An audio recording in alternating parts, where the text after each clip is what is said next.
Residents on the northeast side of Cedar Rapids say the city has forgotten about them after last week's flash flooding. CBS 2 News reporter Jason Hackett continues our team coverage tonight in the Mound View neighborhood, where residents say their homes are falling apart and help is nowhere to be found. Jason?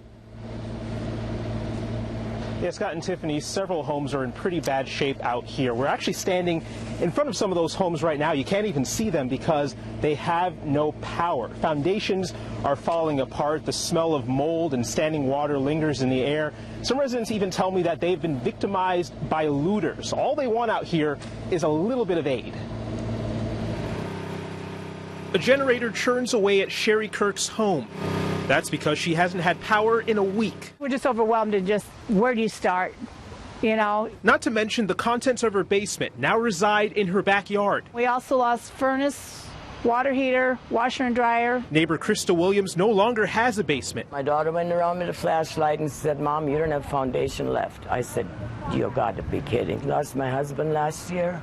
Now I lost my house, I lost my car. I've got nothing left but me and my kids.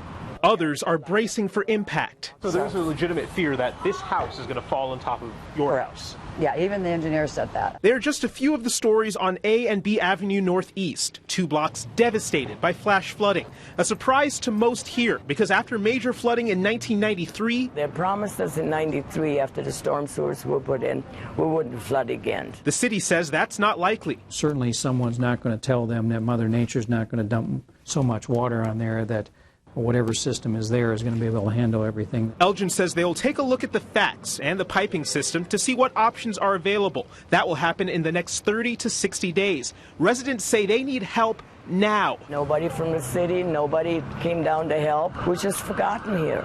Brent said check Mercy Hospital, said, oh, they're back up and running, there's no problems. What about coming around to the neighborhoods?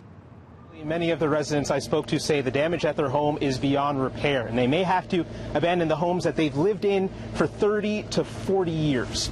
We're covering the corridor here in Cedar Rapids tonight. Jason Hackett, CBS 2 News, 10 at 10.